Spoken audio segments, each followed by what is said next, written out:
If you're going to buy into the scientific method, you need to look at effects. Where are the effects? We see the effects when it comes to something that can't come from nothing. You have to have something that designs something else. When you hear a door shut, there's a loud bang. There's got to be a banger behind that door. The effects you have to describe as an atheist. Where do these things come from? You can't just say science will figure it out one day, or somehow this just popped into existence and then just started happening. If I go through my whole life and I have no proof of God, then do I just go to hell? There's no proof within me for me to believe God, to verify God is real. How does that come to me then? If how am I to believe God? The reason that you should believe that God exists is because the order and design of the universe points to some type of intelligent mind. Secondly, the fact that you have reason points you to the fact that there's got to be a rational being behind you. Why? Because reason does not come from non-reason. Reason comes from reason. This Yes, but does not bring about reason. we're coming to a point where it's like you're grabbing reason from non-reason. You're trying to rationalize things that we can't possibly understand.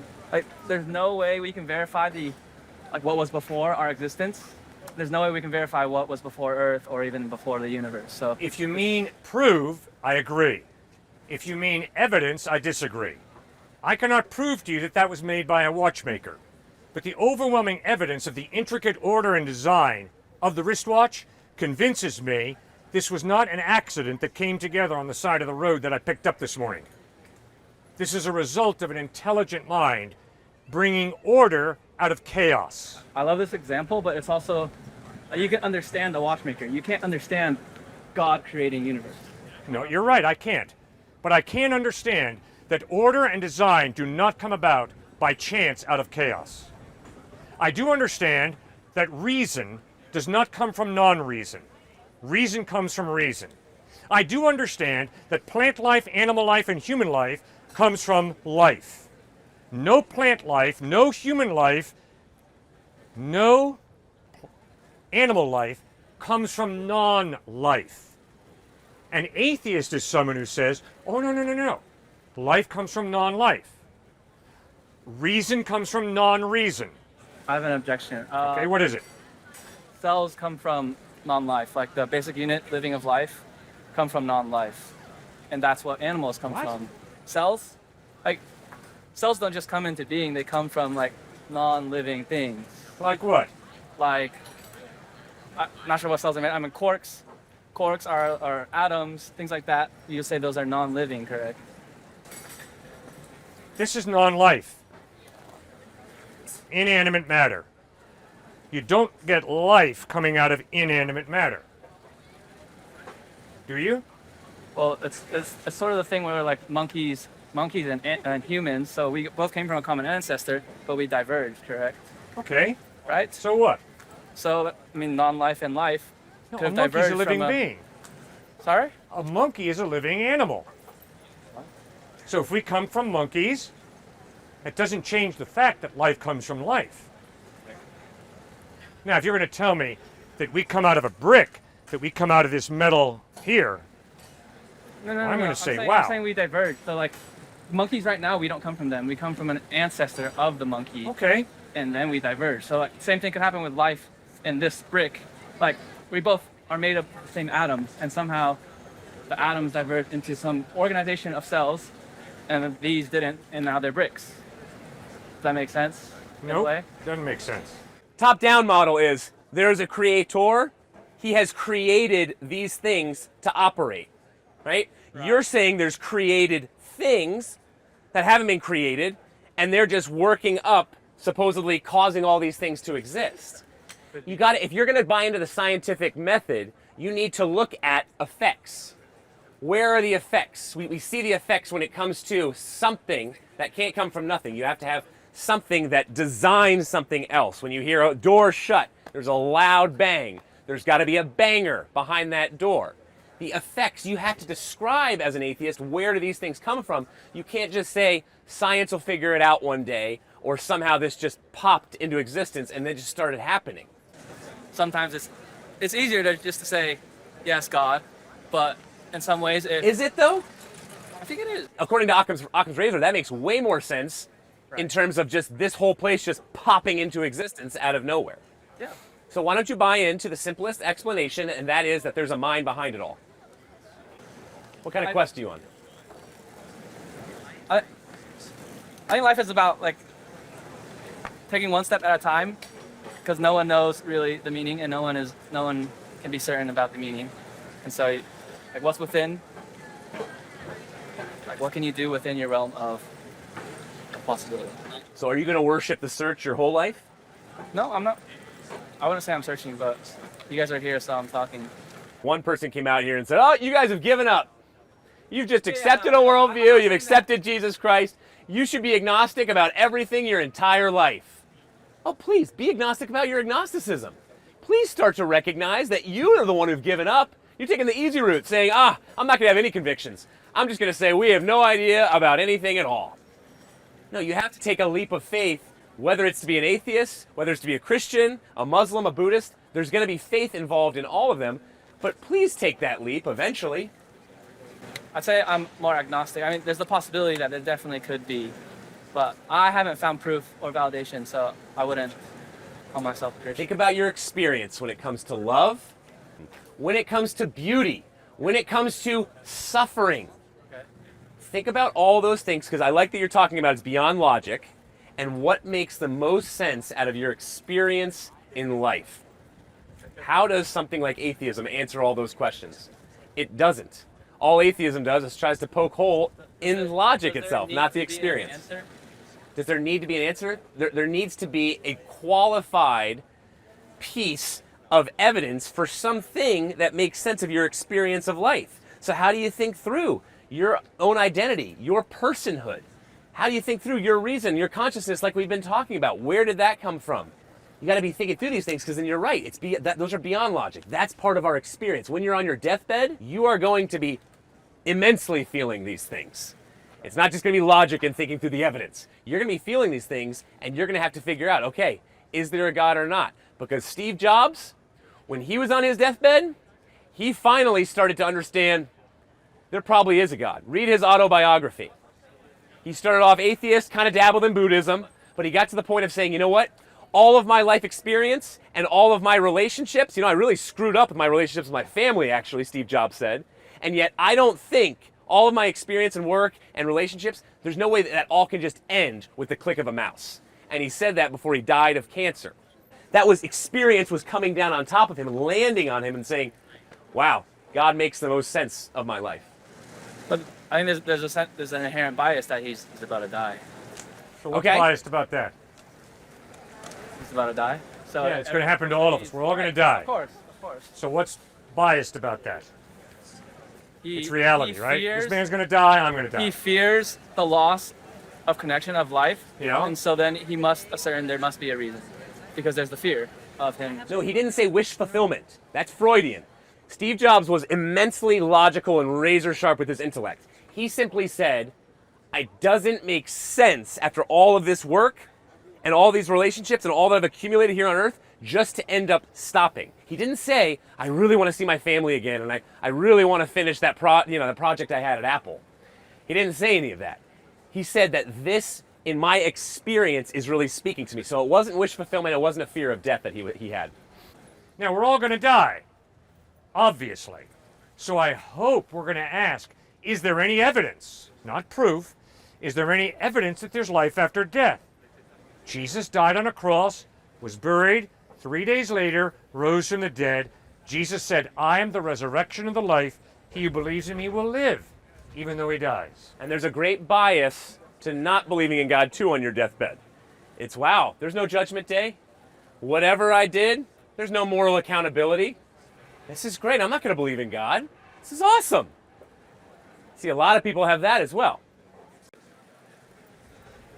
Is there a creative mechanism anywhere in evolution? Nope. Radiation adaptation? Chance mutations, natural selection? Yep. Lots of that. But is there a creative mechanism in evolution? No. That is why it is far more reasonable to say, in the beginning God, than it is to say, in the beginning matter and energy. Because there's no creative mechanism in evolution. Chance mutations, natural selection, yes, lots of it. Creative mechanism? Nope. Is it reasonable to believe that existence comes from non-existence? Nope. I don't know if I agree with the creative mechanism questions. All right, what's the creative mechanism in I don't evolution? understand how that pertains to, like, how would we make sense that God is creative? What does that even mean? I don't know. It means it's more reasonable to believe that something comes from someone than it is to believe that something comes from nothing, especially in the light of the fact that there's no creative mechanism anywhere in evolution. Lots of adaptation, lots of mutation of what already exists and what already is alive. How can we say God has this human concept of creativity?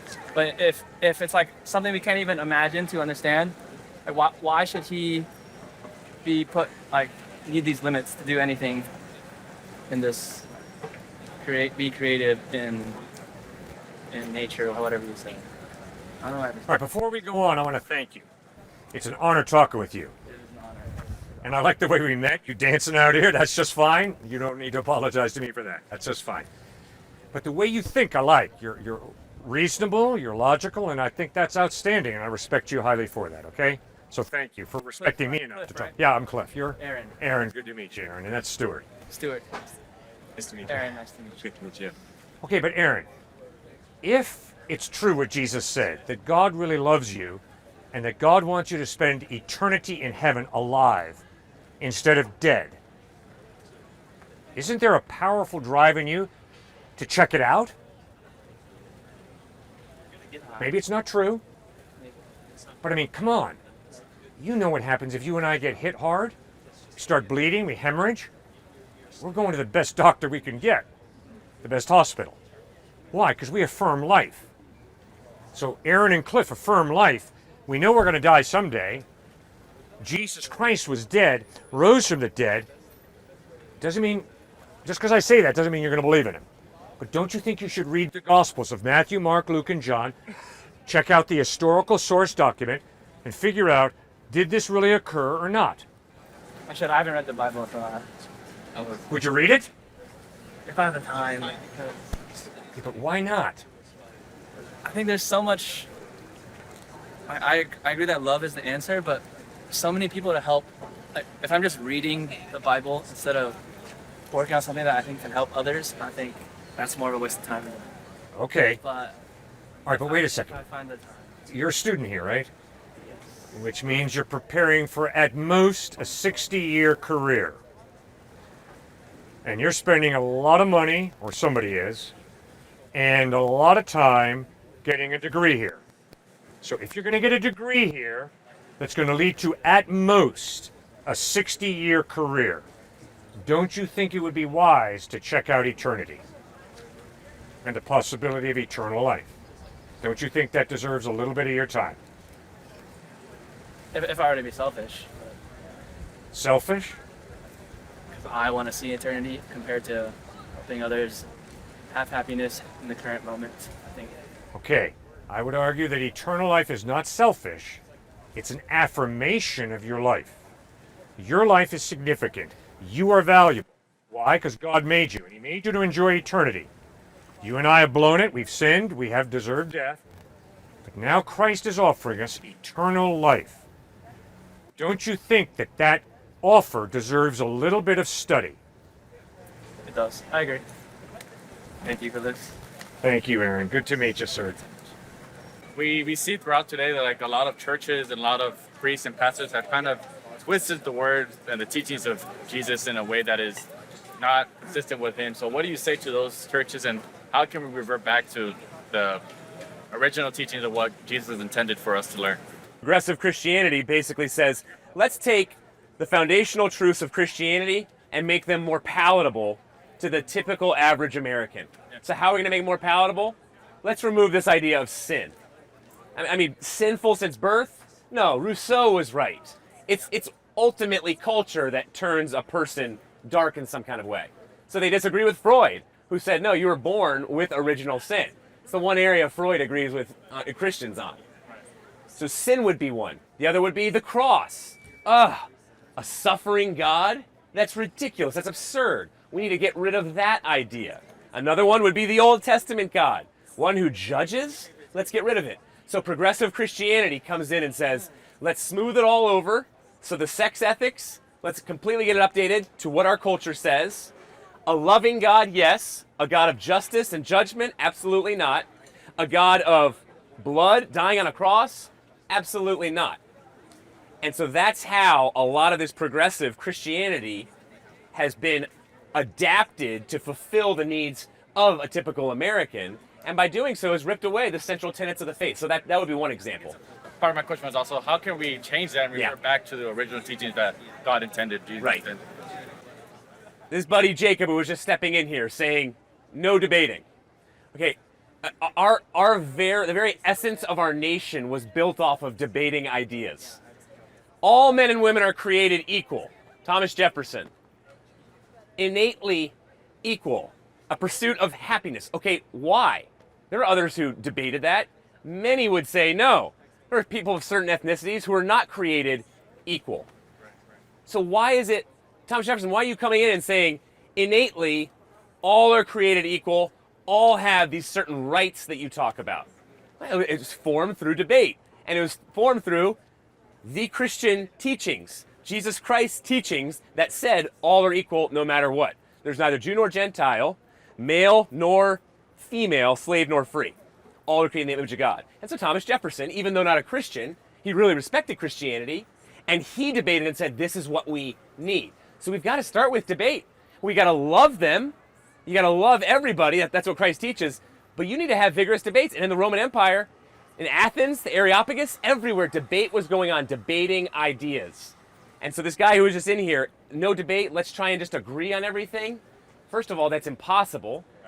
Secondly, we could easily all put our heads in the sand and act like Hamas and act like, obviously Palestine and Israel, all of that is not going on. We could agree on anything that could be tremendously harmful to our society. So you have to debate ideas. So I'd start with debate. Secondly, I would clearly preach louder. Political correctness is really harming a lot of Christians because that's the cultural piece that's also seeping into the church, which is privatized religion. Don't talk, don't do this, and don't be loud at all with your faith. The culture is going to be loud with its ideals, but never confront the culture in a loud kind of way. No, you have to speak up. You have to speak out. So those are two different ways. Appreciate it. Years ago at Harvard, valedictorian stood up and said, for 4 years I've been taught that I can believe whatever I want to believe, just as long as I don't believe it's true. That's tragic. Because that's a statement about reality and your brain. It's a statement that your brain cannot perceive reality. Just believe whatever you want to believe, but the one thing you got to do is you can't believe that it's true. That is tragic.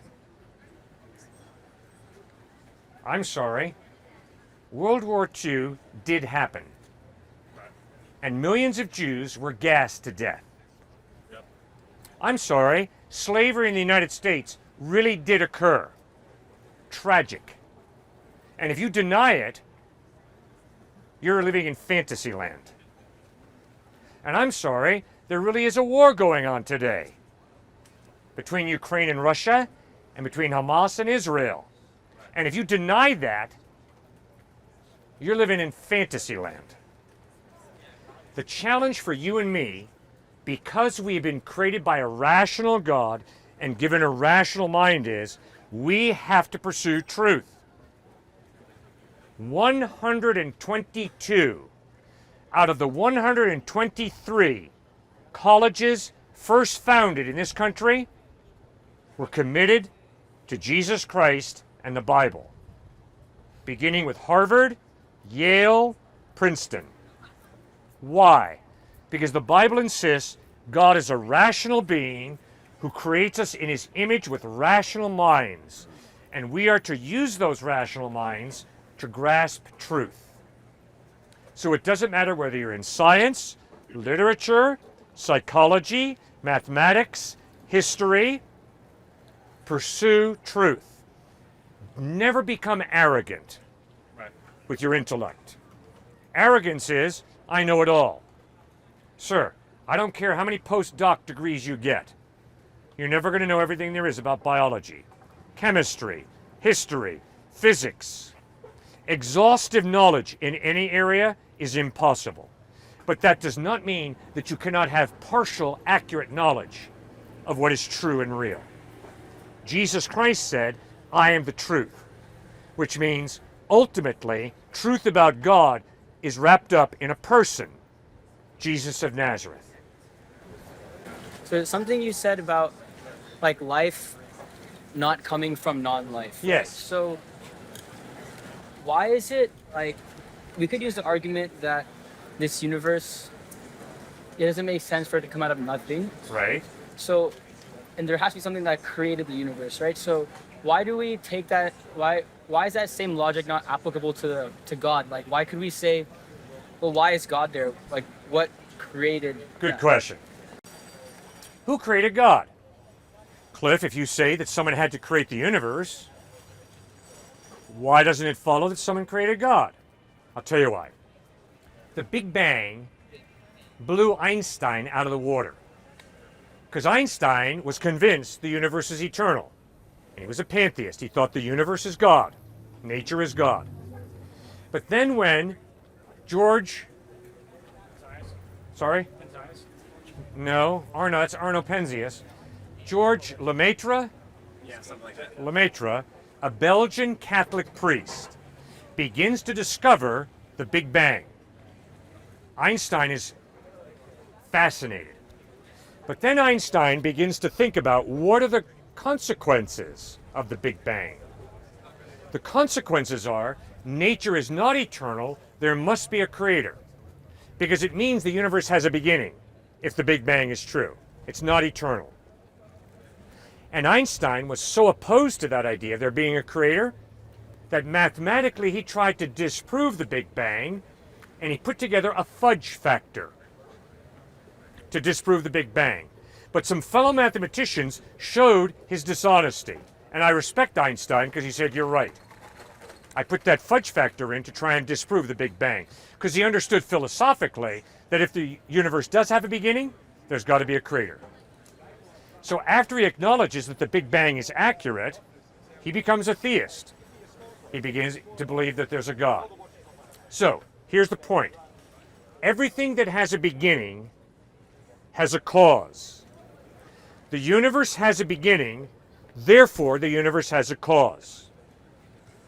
I didn't say everything has a cause, right? Because the claim of the Bible is God is eternal. God does not have a beginning, which means God does not have a cause. So to ask the question, who created God, is to worship an idol of God, which is God is temporary, right? But you see what Jesus Christ in the Bible insists is, no, God doesn't have a beginning. God is not temporal. He's eternal. Does that make any sense? Stuart, what do you think? So there's a serious depression going on for many atheistic naturalistic scientists who don't believe in God. I'm being serious about this. Emotionally, they are very flat right now because they have had to grapple with, and whether it's Einstein's fudge factor or a big one right now, is redefining nothing as something. Does that follow? Because they're saying, okay, we realize now that the universe did have a beginning, but it's out of supposedly nothing. So that means that if it had a beginning, there had to be if something had created it. But now they're saying, well, that nothing is something, so it's actually kind of gone on forever. So the singularity has gone on forever that created this universe. You see how they're trying to turn, even the multiverse theory now has been proven to have not been eternal. There's common agreement now that the universe has had a beginning out of nothing, but again, atheists, materialist, naturalists They're so depressed about it that they want to do fudge factors, or they want to say that somehow nothing is something. There's never absolute nothing. Okay, that's gibberish. That is ridiculous. So that's the first one. The second one is God is outside of space and time. You have to have something outside of space and time to create something that is supposedly caught in time, caught in space. We have space here. So you have to have something outside of that to create it. So what is it going to be? It's going to be all powerful. It's going to be all knowing. It's going to be immaterial, creating the material. It's going to be personal, to make the decision to actually do this. Now call that whatever you'd like, but that sounds like a God to me, and it sounds like it fits the definition of the Judeo-Christian God probably the best. So reasoning on what is outside of space and time that could have created everything that is in our universe and in our world is what you have to get to. I'd like to invite you to Grace Community Church, located at 365 Lukeswood Road in New Canaan, Connecticut. Our services are at 9:30 a.m. and 5:30 p.m. on Sundays.